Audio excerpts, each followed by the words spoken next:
Do you know where I can get my laptop fixed on campus?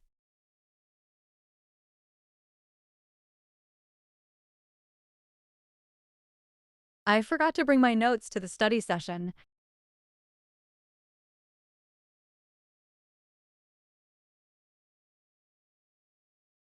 Hasn't the deadline for dropping courses already passed?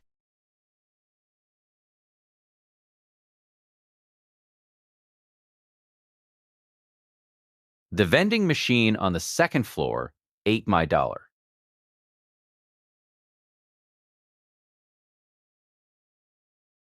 Who should I contact about getting a replacement key for my dorm room?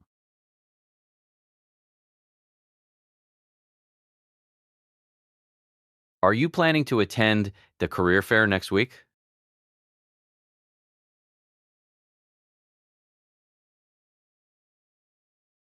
I'm not sure this is the right classroom for the economics lecture.